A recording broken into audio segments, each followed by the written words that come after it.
Caracas woke up under a different sky. In the early hours, the sound that cut through the city was not traffic, not thunder, but the unmistakable signature of a modern airstrike. According to emerging reports and open-source indicators, U.S. air assets have carried out a direct strike inside Caracas, Venezuela. There was no countdown, no public warning, no official declaration in advance. Instead, precision, timing, and silence became the message. This was not a random act, and it was not a battlefield accident. What happened in Caracas signals a deliberate use of air power, designed not just to hit a target, but to reshape the strategic balance in the Western Hemisphere. If this strike truly marks a new phase, then the question is no longer whether escalation is coming, but how far the consequences of tonight's attack will travel, beyond Venezuela, beyond Latin America, and into the core of global power politics.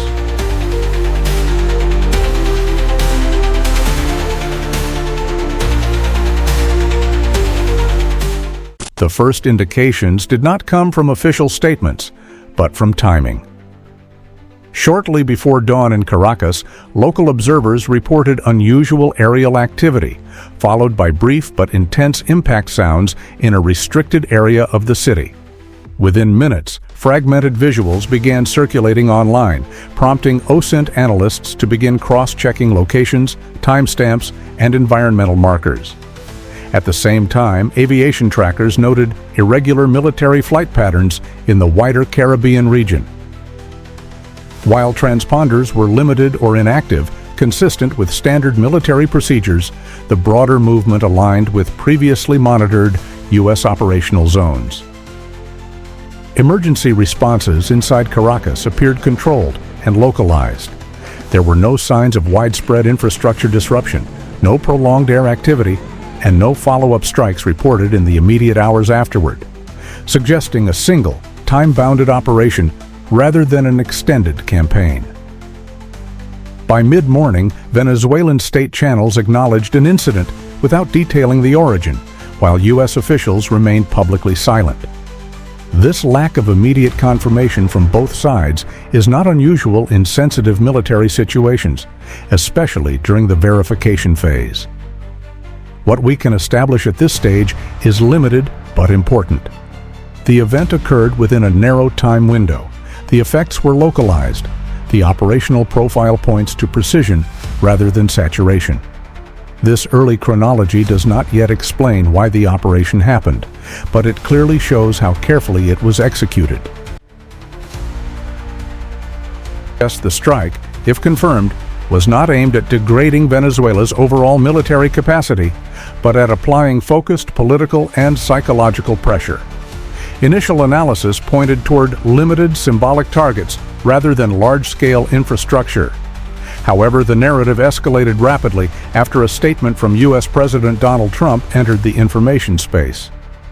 President Trump claimed that Venezuelan President Nicolas Maduro and his wife had been detained and removed from Venezuela, adding that he would issue a formal statement from his Mar-a-Lago residence at 1900 hours Moscow time.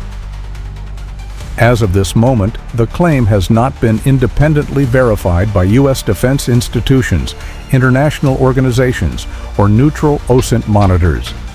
Shortly after, Venezuelan authorities moved to counter that narrative.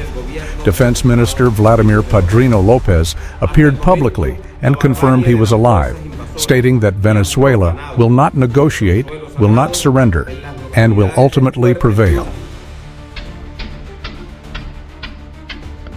Not stay in Caracas. Almost immediately after reports of the incident surfaced, attention shifted far beyond Latin America, toward Moscow and NATO headquarters, where the strategic implications are being carefully assessed. For Russia, Venezuela has long represented more than a political partner. It is a symbolic foothold in the Western Hemisphere, a reminder that Moscow can project influence close to U.S. strategic space. Any operation involving U.S. military action in Venezuela is therefore read in Moscow not as an isolated event, but as a signal about boundaries, deterrence, and precedent. Russian responses so far have been measured. there has been no immediate escalation rhetoric, no visible force movement, and no formal security declaration. This restraint suggests that Moscow is prioritizing observation over reaction, assessing whether the event represents a one-off signal or the opening move of a broader pressure campaign. For NATO, the situation presents a different calculation. While Venezuela lies outside the alliance's treaty area, the use of force by the United States carries implications for alliance cohesion, escalation control, and global stability. NATO analysts are closely watching not just the strike itself, but how it is framed, whether as counterterrorism, deterrence, or crisis response. In moments like this, the loudest effects are not always physical, they are psychological. Regardless of the final verification outcome, the event in Caracas has already achieved one undeniable result. It has shifted attention, recalibrated narratives, and forced global actors to reassess boundaries. From a strategic standpoint, the operation, or reported operation, appears calibrated less for destruction and more for messaging. Limited scope, short duration, and the absence of follow-up action all point toward an intent to signal capability and resolve without triggering uncontrolled escalation. Yet on the ground, the real-world impact is different. For civilians, uncertainty replaces clarity. For regional governments, risk calculations become more complex, and for global powers, the margin for misinterpretation grows thinner. This gap between strategic messaging and lived reality is where modern crises become most dangerous, not because of what was hit, but because of how actions are interpreted, amplified, and responded to across political and information spaces. What happens next may matter more than what has already occurred. Whether this moment leads to dialogue, deterrence, or prolonged tension will depend not on firepower, but on restraint, verification, and communication. In an era where power is projected as much through perception as through force, the true outcome of this event is still unfolding. For now, the situation remains fluid. Details are still being assessed, claims remain contested, and official confirmations are limited. As always, responsible analysis requires patience, verification, and context, not haste. We will continue to follow developments closely and update the analysis as credible information becomes available. This content is created strictly for educational and informational purposes. It is based on publicly available reports, open source indicators, and analytical interpretation at the time of recording. Some claims discussed have not been independently verified and may evolve as new information emerges.